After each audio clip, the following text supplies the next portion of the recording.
right, welcome to another episode of Piecing It Together, the podcast where we take a look at a new movie and try to figure out what movies inspired it. And today on the show, we are talking about No Hard Feelings, the new raunchy R-rated comedy starring Jennifer Lawrence from director Gene Stupinsky, who did Good Boys a few years ago. And it's a fun time, and we're going to have a fun time talking about it. Joining me is Derrick Murray from NerdBot. And we have a great conversation, some fun puzzle pieces to get into, taking us back to a time where these kinds of movies actually were basically everything. Like this was exactly the kind of movie that dominated the landscape. And now we don't see stuff like this anymore. So it was a fun little throwback to basically the early 2000s, but to a very specific time in comedy. And we'll get into that as we get into the conversation. Before we get into it, I do want to remind you, as always, to make sure you're subscribed to Piecing It Together wherever you listen to podcasts. You can also follow us on social media at PiecingPod on Twitter and Instagram, and join our Facebook group, Popcorn and Puzzle Pieces, where we continue the conversation about all the movies we talk about here on the show. Last but not least, I do want to let you know about our Patreon, the Produced by David Rosen Patreon, where I post bonus and advanced content from Piecing It Together, Awesome Movie Year, and my music career. Right now, you can already listen to some tracks from the Pup Pups album that's coming out later this week. So excited to finally be putting that thing out. And then in July, I'm releasing a whole new soundtrack album that will be exclusive to the Patreon. And as far as podcasting is concerned, we'll be recording a new Awesome Movie Year bonus episode soon. And there are, I think, a couple of episodes, definitely the Flash, Piecing It Together episodes that haven't made it to the main feed yet, but you could check them out early over on Patreon. So, hey, check it out if you want to support the show in that way. Patreon.com/bydavidrosen. Of course, there's a link in the show notes. So, with all that said, let's talk about No Hard Feelings. All right, we've got Derrick Murray with us to talk No Hard Feelings. This should be a very fun, ridiculous one to talk about. But Derrick, welcome to the show. Hey, thanks for having me on, man. I'm really excited. Yeah, absolutely. I know we've been trying to get you on for a while now, and this movie, we're recording this the weekend it comes out, and I feel like the takes are all over the place on this one. Like, there's no way to nail down what people are going to think of a raunchy R-rated comedy in the year 2023. But, I guess we'll get into what we think about it in a minute. Before we get too far into it, though, it is your first time on the show. So tell my listeners a little about you.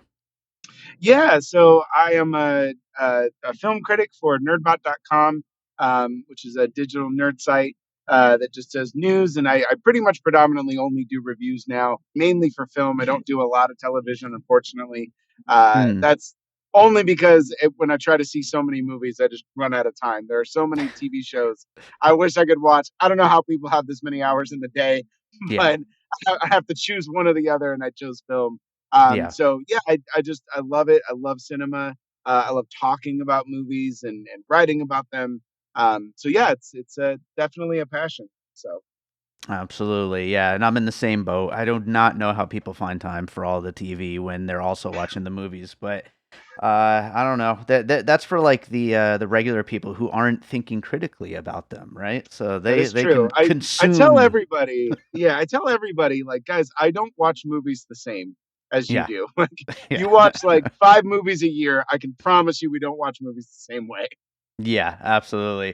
Well, I mean, that's actually a good setup for getting back into No Hard Feelings and about that really wide range of reactions, because I'm noticing it even from like, my peers here in film criticism and podcasting. Like, there does not seem to be one like definitive way to think about this movie. Like, you've got people who like dumb, silly, ridiculous, over the top comedy and all that kind of stuff who either love it or hate it. And you have people who are like, why the hell is Jennifer Lawrence doing this movie, who end up loving it or also hate it. It's everywhere. Yeah, I think there's, I'm a huge sucker for films that have a strong self-awareness about them. Mm-hmm. So even if the content is divisive, which I mean, truthfully, a 32-year-old woman dating a 19-year-old boy, I mean, it doesn't work in the reverse. It's a Sure. very 90s type of style of comedy and filmmaking. But I give a lot of points and a lot of passes for films that truly understand what it is they're trying to do and what it is they're trying to accomplish. So when a film stays in its own lane, I tend to really enjoy them much more than, I think we live in this age where everything has to be subversive, everything has to be genre defining, Hmm. everything has to be unique. Or if it's not any of those, it's got to be straight IP driven. And so when I see a movie that's just, no, this is an unabashed, raunchy 90s throwback comedy, like I'm kind of on board. I'm kind of Yes. down for it. Absolutely. And I think we're going to see as this year continues, like, I mean, we've got Joyride coming out in a couple weeks, which seems to be Yeah. somewhat in the same realm. We've got Strays next month. I mean, I feel like we're at least trying to get back to that for, for a few releases, a few of these just raunchy, like, fuck it, let's just be funny and ridiculous kind of comedies. And I'm all for that. I mean, I loved those movies back in the late 90s, early 2000s. And I mean, yeah, I've grown, I guess, kinda, but at the same time, I still laugh at all these dumb sex jokes and stuff. So Sure. I'm down for some of these things, a few of them here and there, especially involving talking dogs. But that's next month. Yeah. We'll we'll get to that eventually. But let's start getting into No Hard Feelings. What do you have for your first puzzle piece? Yeah, so it's strange because as raunchy as this one gets, and it does, I think it definitely taps into some of that R-rated comedy.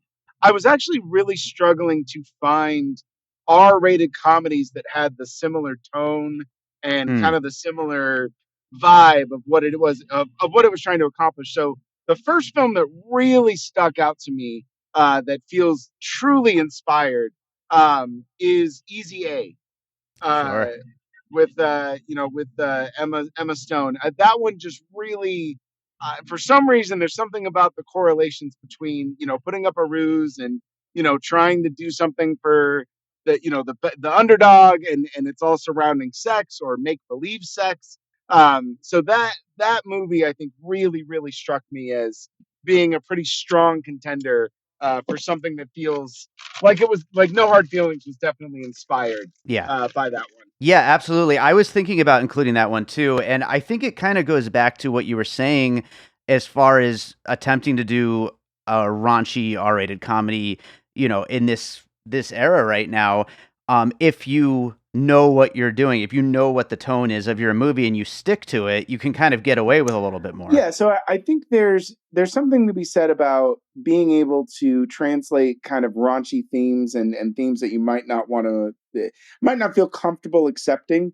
Um, as long as you're treating your characters with kind of some emotional empathy and giving some heart behind them. Like I never watching No Hard Feelings. Like yes, there's a lot of kind of egregious punchlines and a lot of jokes that are centered around just sexually explicit material, but I never felt like they were trying to belittle, the Wade or whatever. I'm sorry, what's his name? His name is Percy. Yeah. Percy. That's right.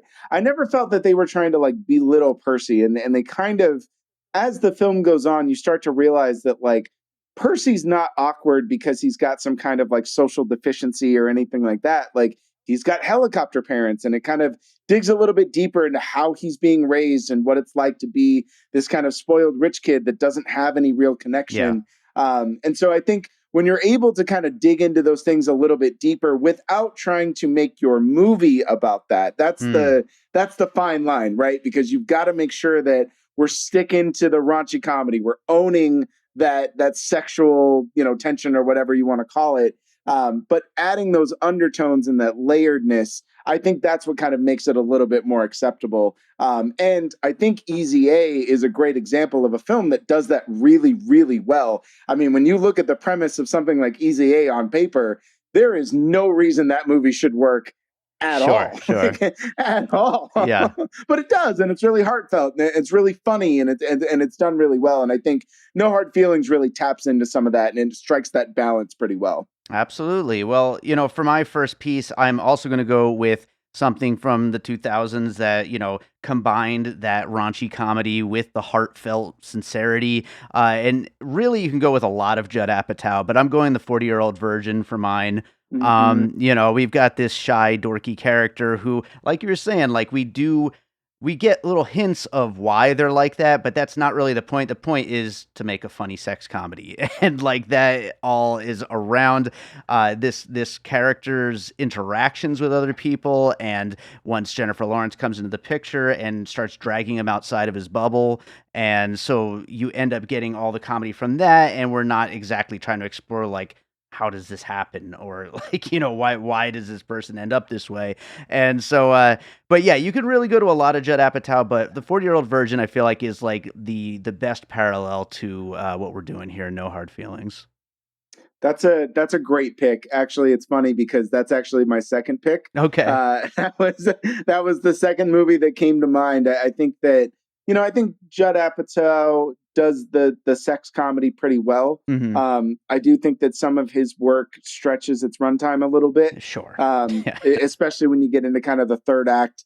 Judd Apatow is a third act problem, but that's a completely different show. Yeah. But I do think you're right. I think the heart of kind of where this particular sex comedy, like No Hard Feelings, I think it really does have a lot of those 40-year-old virgin pieces where, again, he's not, look at somebody like Steve Carell. Steve Carell is not socially inept. It was just not an experience he was able to have. And he had different priorities in his life, and that whole thing just kind of skipped him by. And so I think Percy and that character are pretty similar in that vein. And then, you meet somebody that just gets you out of their shell, or gets you out of your shell and I think that really works here. So that's a great pick. Awesome. Well, I kind of stole that one from you, but do you have another piece you want to go to right now?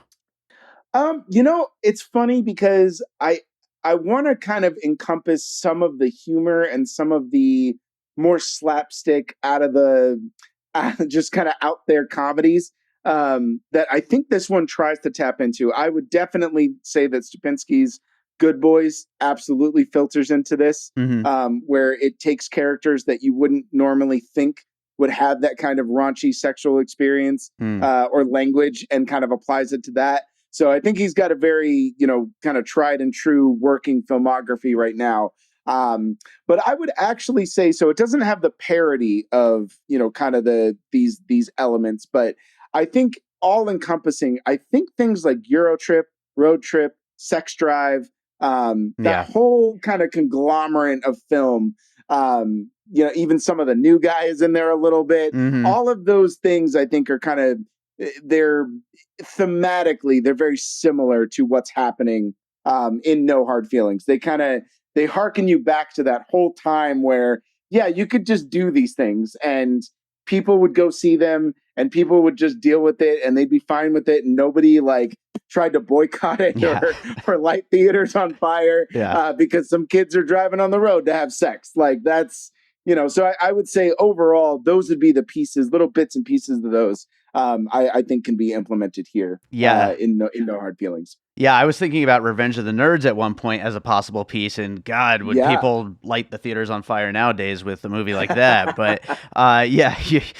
those four movies, it's funny you like kind of combine them there because that is like just a whole vibe, that very specific moment in raunchy R-rated comedy, and it's like it's post American Pie, but it's pre-Apatow, or at least the big Apatow rise, the big run of his films. So it's a very specific moment, and that's exactly, I think, what this is trying to tap into. So I think that's a great one to include here. I'll go to the Farrelly brothers. I keep going with filmmakers, their entire catalog, but I'll zero in on There's Something About Mary, though, as my main one. That one came to mind too. I had it on my list. Nice. Yep. I'm sorry I keep stealing them from you. No, I love it, man. I love it. Yeah, absolutely. This does feel like something if the Farrelly brothers hadn't gone in their weird Oscar winning and who knows whatever else they're doing now ways, this seems like the kind of thing that they would have continued on to do. Like this definitely feels in line with their whole filmography. Yeah. No, I would totally agree with that. I think especially something like There's Something About Mary that really drives that raunchy comedy, that raunchy sex comedy, but also really has characters that you kind of root for and you kind of fall in love with. And that is a movie that my dad and I have always loved. We've always bonded over There's Something About Mary, and that's significant because only up until recently my dad has like actually allowed us to curse. He was very strict growing up. Mm-hmm. And so for him to like go and watch something like There's Something About Mary and then come back and be like, this was so funny, I laughed so hard, I was like, who are you? Like, what is going on? And so I definitely think there's some inspiration there from for No Hard Feelings with something like There's Something About Mary that, yeah, it is absolutely ridiculous, and it's got a little bit of some of that teen comedy that we kind of talked about, some of that Eurotrip in there a little bit, with kind of the off end, gags or whatever. But the heart and just where that humor is coming from, I think that's a great pick, and I think the Farley brothers really they try to do. I don't think they accomplish it all the time, but you can tell they're trying to add some kind of reason as to why this comedy is so raunchy. Yeah. And it's not just raunchy for the sake of it. It's not like a scary movie spoof. There's a reason behind it. Yeah. And I really enjoy that. That's a great pick. Yeah, and I think one other thing about There's Something About Mary and the Farleys in general is, they're kind of caricature like, character archetypes, like, the dork, the dweeb, the sex crazed character, like, the super hot chick, like, they're like kind of playing with that here, except for they're blending them all up. Like the hot chick is the sex crazed character here. The dweeb is kind of the hero type character. Like you're kind of like mixing up all of those kind of caricatures that they would always play with in all their movies, really. And, trying to put little spins on them by maybe combining aspects here and there. And so it makes for a little bit of an interesting twist on what they were playing with. But what do you have for your next piece? Man, I feel like I feel like that's almost all of them. I keep stealing them. I know.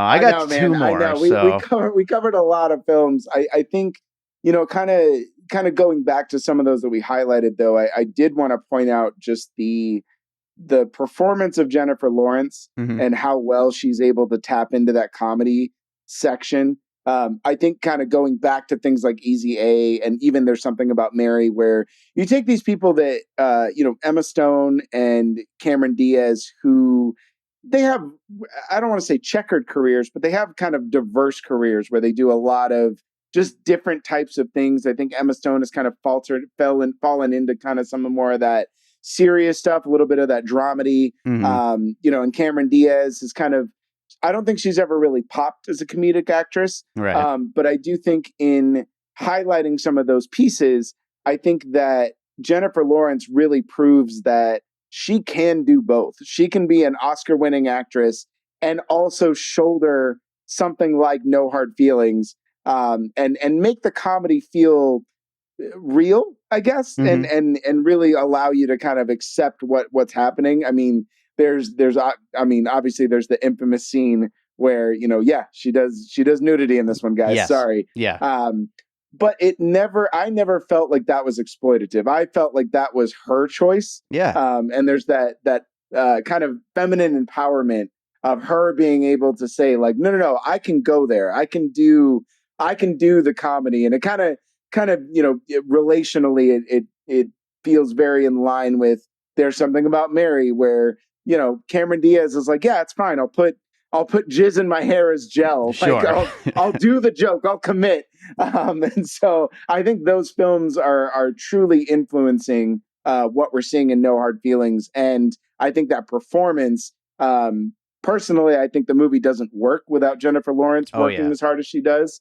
And I think some of the movies we've already mentioned, I think things like Easy A and There's Something About Mary, I don't think they work without the really stellar performances from Emma Stone and Cameron Diaz. So I think channeling those films, I think those are the biggest puzzle pieces to me. Yeah. And then you sprinkle in that Apatow with that 40-Year-Old Virgin, and then just that timeless sector, like you were saying, where it's, kind of post-American Pie, but pre-Judd Apatow in his heyday. that time period, I just feel like any comedy you think of can kind of fit into where this is where No Hard Feelings should have been released. Right. Like right around that time. Yeah, absolutely. I've got two more, but they're both like kind of small ones. So I mean we'll just kind of like get through those. But like you're talking about the naked scene, so I mean we might as well bring that up. This like really insanely ridiculous fully nude fight scene on the beach that Jennifer Lawrence does. And I don't know how your theater reacted to it, but for me, I was brought back to Borat and the naked fight scene because it was just screaming from my audience. I mean, it was like a press screening, and you know those people are usually pretty excited to see the movie as it is, and they were going nuts for it, just ape shit, and it was fun. Like it's really fun to be a part of a crowd like that, and that really brought me back to that opening weekend of seeing Borat in the naked fight scene. So I definitely wanted to include that as a puzzle piece there as well.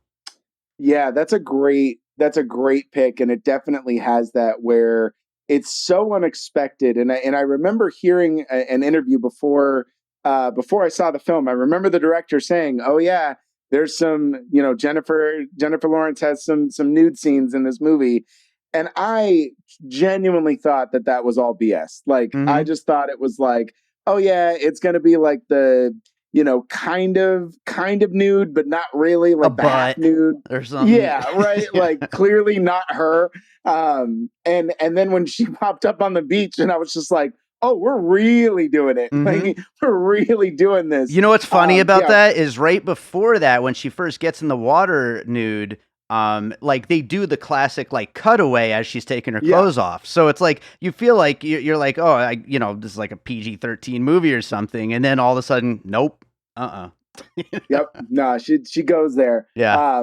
But yeah, I that's a great pick. I think that I remember experiencing that Borat moment where I was, it's already pushing the limit, and then it goes there, and you're just like, oh my God, this is not what is happening? Like you're just so taken aback by it, but it's so riotously funny that you're just into it. You're just down. Yeah. So that's a good pick. That's a really good puzzle piece. I like that. Right on. And then the last one that I was going to bring up, maybe not as far as like the kind of comedy it is, but you see Matthew Broderick as this guy who wants to get his son out of his shell and remembers back to when he was a young man and how this adventurous time with a woman kind of awakened him. And I mean, it's hard not to think about Ferris Bueller's Day Off. So Yeah. I feel like you can't cast Matthew Broderick as that character who has those intentions and not think about that.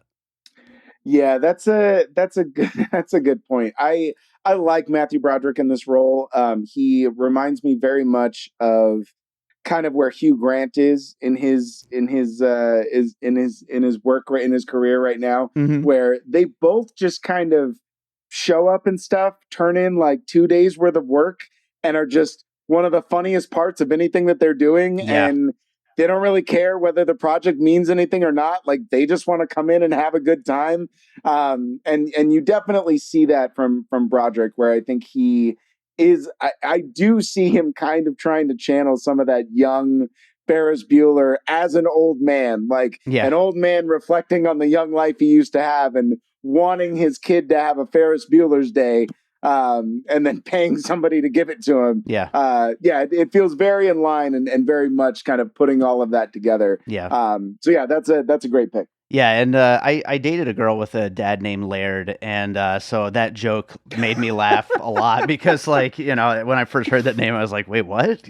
But yeah, her banter, Jennifer Lawrence's banter with Broderick and the wife, Laura Benanti. Yeah, she is so funny in this, and her age, trying to, oh, I'm a little older than the 18 to 20, and then they get it down to 29, and then she's 3 years above. I thought that was hilarious. That was so well done. Oh yeah, so funny. Really, really funny stuff. Well, I'll read down the list of puzzle pieces we just talked about, and then we'll get into some closing thoughts. We talked about Easy A, The 40-Year-Old Virgin, Eurotrip, Road Trip, Sex Drive, The New Guy, There's Something About Mary, Borat, and Ferris Bueller's Day Off. There were some other things I thought of, but they kind of are similar to what we were talking about. I thought of She's All That, which kind of goes along with Easy A. I thought of I mean, I mentioned Revenge of the Nerds, which kind of goes along with all the sex comedy stuff. I also thought of Get Him to the Greek as another God, one. man, you and I should have just said these out loud, man, because you are in my brain. I Part of me was thinking like, no, they're not as aligned as I think they should be. And then, but I was like picking out little bits and pieces of all of Mm-hmm. those movies. I think Apatow in general, I mean, if you look at things like that, Get Him to the Greek, which is criminally underrated, regardless of how you feel about Russell Brand. Yeah. That movie is fantastic. I love that movie, but it's got a lot of that somebody trying to give somebody else the experiences they've never had, and kind of opening them up through sex and drugs and alcohol and all that kind of stuff. Sure. So there's definitely a relation there. I was even thinking of pieces of Forgetting Sarah Marshall. Mm-hmm. There's some of that in there. I actually was thinking too. I'm just going to say them out loud now since you've run them down. I was also thinking of She's Out of My League, which Sure. also has kind of some of that raunchy sex comedy, and it's got the friends trying to coax him into making these different decisions, and he's punching above his weight, and all of those things, all of those elements, I think really kind of piece No Hard Feelings together. Yeah. You can tell that this movie is very much a capsule of its time, even though it's released here in 2023. I mean, we just named 20 movies that Right. all have bits and pieces that you can grab that kind of make up No Hard Feelings. And that's a good thing. Yeah. I actually don't think that's a bad thing at all. Absolutely. I agree. And I think, we get, first of all, we don't get that many comedies as it is. But so like anytime a comedy comes out, it's kind of, I'm always, my interest is piqued just because I, grew up a comedy guy. Like comedy was always my thing. And so, I'm always at least rooting for it, even if it doesn't turn out. And then, there's nothing wrong with trying to recapture a vibe that doesn't quite fit in the current landscape. And if it doesn't work, it doesn't work. And this movie, it's not going to make a top 10 list or anything like that for me, but I had a lot of fun with it and I laughed a lot. So yeah, no, I'm in a similar vein, man. It's not the best. It's not even the best of its kind, truthfully. yeah. But like you, I had a great time in the theater, man. My theater was laughing. I saw it, a little bit early at like an early screening, and it was a packed crowd, and people were laughing. They were into it, and sometimes that's really all you need. Like I said, I know we're living in an era where everything needs to change the game, and everything needs to be $1 billion at the box office. And if it's not just completely subverting their genre and turning it on its head, it's not worth watching. And I just don't think that that's really how we should be watching movies. I think that there's some good fun in just going back to a time where, it's 2002 and I'm 16 and I'm laughing at sex jokes. Like, that's okay. We can do that. That's amazing. And, and I completely agree. Like, box office isn't everything, but at the time we're recording this, it's currently forecasted for #1 at the box office for the weekend, which nice. That's wild. An R-rated sex comedy in the year 2023 hitting #1. I think that speaks so much to the fact that Jennifer Lawrence really is a freaking star, She is, man. She is a definitive movie star. Yeah. I think people love her personality and love who she is off screen as much as they love who she is on screen. And that celebrity status, I think it really translates. And then just to see her do comedy so well after really just being a predominantly dramatic actress. Like I loved Causeway last year. Mm-hmm. And I thought she was just absolutely incredible. She turned in this beautiful, quiet, subdued performance that just had so much emotional resonance behind it. And then to follow it up with like just this unabashed sex comedy where her comedic timing is just on point. I was like, man, she really can do it all. Like, just put her in more movies, man. Let's do it. Absolutely. Get her away from David O. Russell and let her just do this. 100%. Yes. All right. I think that's a good place to wrap up No Hard Feelings. Is there another movie you watched recently you'd like to recommend to our listeners? I've seen almost everything, so I'm gonna do a quiet hidden gem, and I'm gonna recommend I Like Movies. Oh, nice. I want to see this. I heard great things about it. It is, man. If you love movies and you're a cinephile, this movie is made for you. It's so sweet and so funny. It's got ton of raunchy comedy, foul language, but it's got just so much passion behind it. The deep cuts of what they talk about when it comes to film and movies that they want to like, it's so good. And I just absolutely adore this movie. And when you want to start talking about pieces, it's got all the raunchiness and workplace comedy stuff of like Clerks and Waiting, and it's got some of that Empire Records throwback. Nice. And it's just this ode to physical media and film obsession and working at a Blockbuster. Like this movie is amazing. It made my top 5 of the mid-year review so far because I just absolutely adored this movie. So I'm going to recommend I Like Movies. Oh, I can't wait to watch it. I'm going to try to get to it as soon as I can. It sounds awesome. Derrick, thank you so much for doing the show. Tell people again where they can find you and your writing. Yeah, absolutely. So you can find all of my articles on nerdbot.com. You can always follow me on Twitter at DRockComedy. It's DROK Comedy. You can follow me on Letterboxd as well. Same thing, DRock Comedy. That's DROK Comedy. I log a ton of anything I watch. I log on there. And like you, David, I am a big believer in dating things properly and getting like we are 6 months into the year. There is no such thing as a 2022 release. Stop it, Letterboxd. They're out of their minds. I'm telling you. I don't get it, man. Look, only like 1,000 people got to see movies at TIFF. That is not a release date. Like, stop. No, not at all. That's insane. Right on, man. Thank you so much for doing the show. And yeah, hopefully we'll get you back again sometime. Yeah, absolutely, man. This was great. Thank you so much.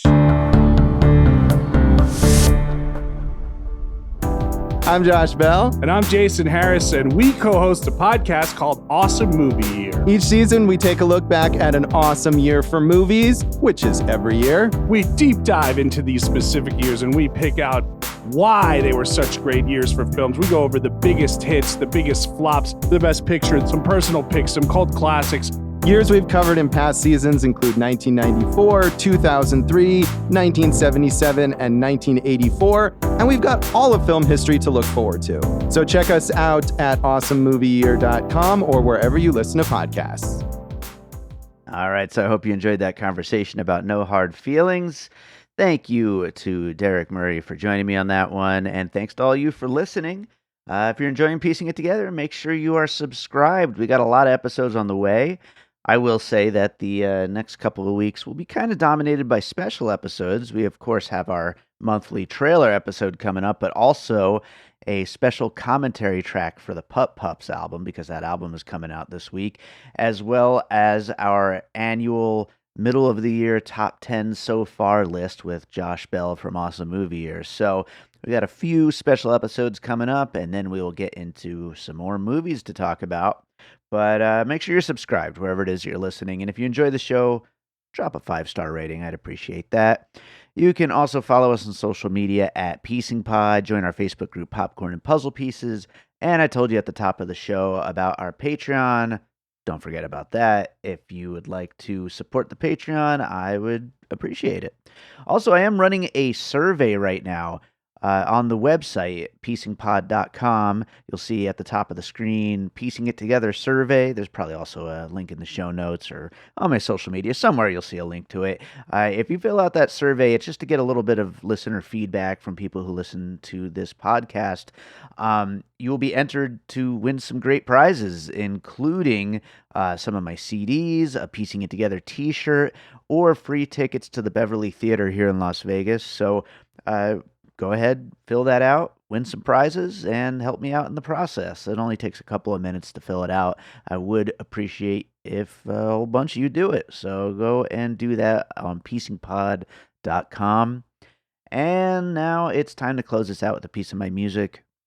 And usually I would probably try to find a piece that kind of fits the theme of No Hard Feelings. And to do that, I'd probably have to dig back into my filthy, dirty comedy rap career, but I don't want to do that because I have this new album of sweet, silly, goofy songs about my dogs and cats coming out this weekend called The Pup Pups, Who Wants Din Din, and I got to just plug that, so I'm going to play something from that album, even though it doesn't fit whatsoever.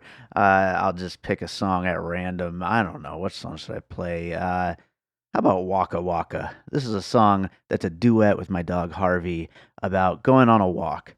So I'm going to play Waka Waka from the Pup Pups, which, by the way, this Thursday, It's the June 29th, 7 p.m. Pacific time.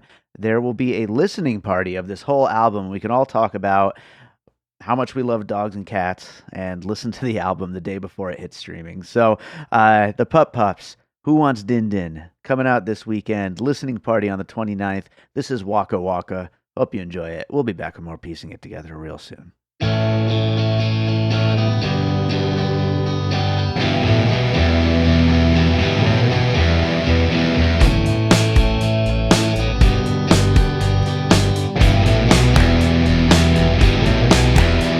We're going on a waka waka. We're going on a walk. Well, you know that I have been a really good dog. So I think that you should get to go for a walk.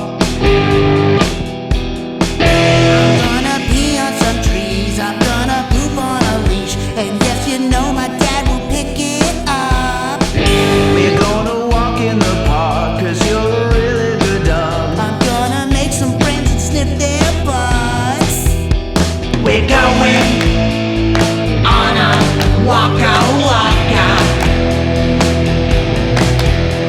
We're going on a walk.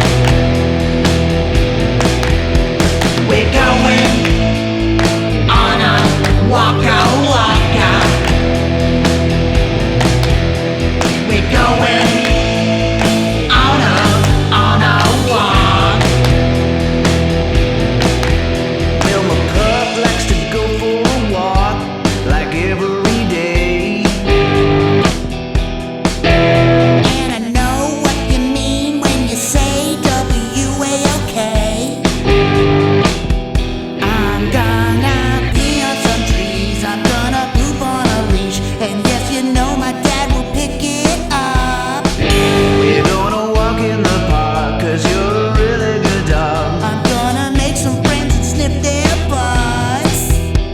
We're going on a waka waka.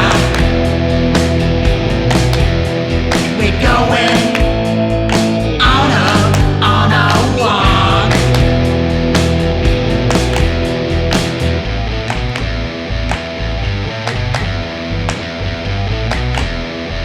Toy Solo!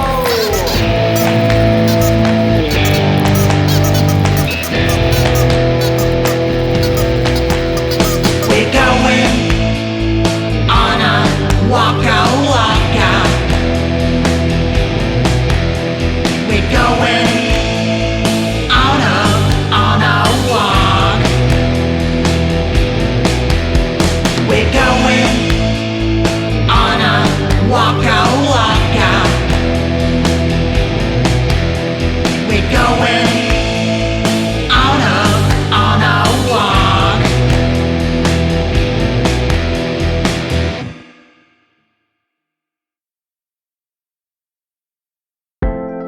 An All Points West production, produced by David Rosen in Las Vegas.